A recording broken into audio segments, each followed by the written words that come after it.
ठीक है जी।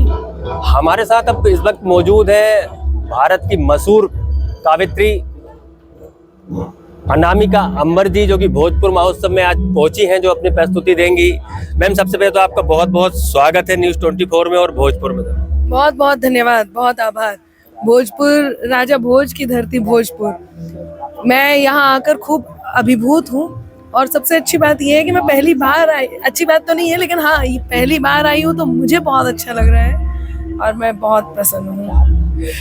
कविताओं को लेकर आप क्या सोचते हैं कि युवा पीढ़ी कविताओं को, कवियों को लेकर, हम देख रहे हैं कि दर्शक आजकल हम कवि सम्मेलन देखते हैं तो कम हो रहे हैं। जैसे हरिओम पवार जी ने कहा कि जो जगह जगह कविताएं हो रही हैं, ये उसका भी एक कारण है। देखिए, जो हर विषय के लिए एक वर्ग है और ये आज से नहीं है, ये हमेशा से है। लोग पहले जो समय आया है, 2020 का समय आया है, पहले वनडे वाले मैच हुआ करते थे, अब लोग सोचते हैं 2020 में हो जाए। यही कारण हुआ है कि जो कवि सम्मेलन हुआ है, एक तो उनका आधुनिकीकरण हुआ है, कवि सम्मेलन ग्लैमराइज हुए हैं।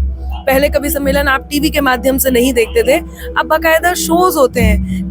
जो कवि सम्मेलन गांव-गांव में जाकर के हुआ करते थे, जिन कवि सम्मेलनों को केवल हम वही सुन सकते थे जहां पर वो मिलते हैं, अब उन कवि सम्मेलनों को जब हम मोबाइल पे देख लेते हैं, जब हम टीवी पे एक पर्टिकुलर, हर हफ्ते आपको किसी न किसी नाम से कोई ना कोई शो कवि सम्मेलन का मिल जाएगा, तो कोई वहां जाने के बजाय यही सोचता है कि वहां कवि सम्मेलन हो रहा है, वो हो जाने दीजिए, उसकी जो रिकॉर्डिंग होगी, जो थोड़े दिनों बाद हमारे हाथ में आएगी, हम देख ही लेंगे।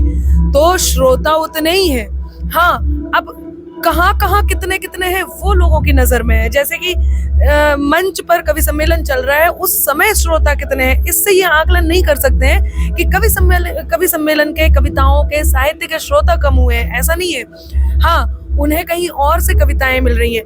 अब हमें देखिए, हम कवि हैं, क्या हम केवल कवि सम्मेलनों में जाते हैं? नहीं, हम न्यूज़ चैनल्स पे जाते हैं, हम टीवी के शोज में भी जाते हैं, हम मोबाइल के थ्रू भी लोगों तक जाते हैं। तो हम केवल कवि सम्मेलन में नहीं जाते, श्रोता केवल कवि सम्मेलन में नहीं आते। हम मोबाइल पे जाते हैं, श्रोता मोबाइल पे आते हैं, हम टीवी पे जाते हैं, श्रोता टीवी पे आते हैं, हम चैनल्स पे जाते हैं, श्रोता चैनल्स पे आते हैं।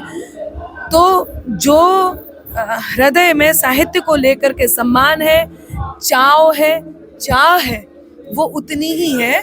हाँ, लोग बट गए हैं कि कहाँ कौन कितने में पहुंच पा रहा है। जो नए युवा जो इस फील्ड में आ रहे हैं, कवि सम्मेलन की फील्ड में आ रहे हैं, जो कवि बनना चाहते हैं, उनके लिए क्या कहेंगे? देखिए, जो युवा कवि सम्मेलन के फील्ड में आ रहे हैं या किसी भी फील्ड में आ रहे हैं, उनसे मैं एक ज़रूरी बात ज़रूर कहना चाहूँगी कि हर व्यक्ति अपनी क्षमताओं के साथ, अपने गुणों के साथ जन्म लेता है।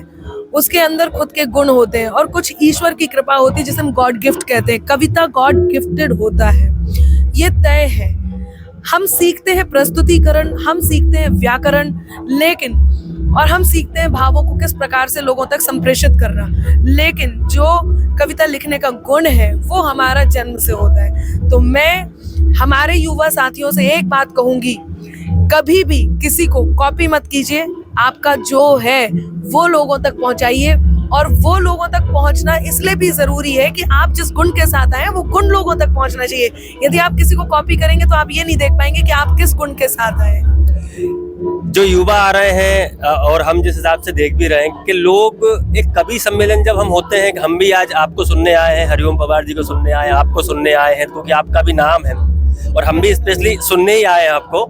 लेकिन ये बड़ी बात ये है कि आपकी कविताओं में वो शब्द होते हैं, वो संस्कार झलकते हैं, जो कहीं ना कहीं यहाँ भी कनेक्ट करते हैं, यहाँ भी कनेक्ट करते हैं। तो उनके लिए भी एक अगर कुछ लाइन आप बता दें। बिल्कुल, बहुत जरूरी है कि नजर अनजान भी रखना मगर पहचान भी रखना, करो मासूम शैतानी तो फिर ईमान भी रखना, खुले मन से नए रिश्तों का स्वागत भी करो, लेकिन जरूरी है बुजुर्गों का सदा सम्मान भी रखना, और सच बोलने से कभी ना चूकें। लोग मुझसे कहते हैं अनामिका बहुत बढ़िया गाती हो, आप कटु हो जाती हो। मैं कहती हूँ हाँ, मैं कटु हो जाती हूँ, क्योंकि बात में कुछ बात हो, वो बात होनी चाहिए, जीत होनी चाहिए या मात होनी चाहिए, और पीठ पीछे कुछ भी कहना तो बहुत आसान है, सामने से कह सको औकात होनी चाहिए। तो जब आप लिख सकते हैं तो कहने की भी क्षमताएं आपके पास होनी बहुत जरूरी है। और एक बात, देश से ऊपर कुछ नहीं है, कुछ भी नहीं है, मतलब कुछ भी नहीं है, परिवार के लिए, देश के लिए। और जिस धर्म से हम संस्कार पाते हैं, वो विरासत जो हमारे पूर्वजों से लेकर के हम तक चली आ रही है, पीढ़ी दर पीढ़ी चली आ रही है, उस विरासत को संभाल के रखना बहुत जरूरी है। उस विरासत को संभाल के रखना बहुत जरूरी है। तो देश से प्रेम करना, परिवार से प्रेम करना और अपने धर्म से प्रेम करना बहुत जरूरी है। चलिए, ये थी अनामिका जी, जो इनका साफ तौर पर कहना है कि जो युवा कविता की फील्ड में अगर आ रहे हैं तो उन्हें अपने संस्कारों के साथ आए। वो युवा जो हैं कि किसी भी कवि की कॉपी पेस्ट ना करें, क्योंकि जब तक आप कॉपी अगर किसी की करते भी हैं तो वो आपका ज्ञान नहीं होगा, वो किसी का ज्ञान लेके आप आगे दे रहे हैं।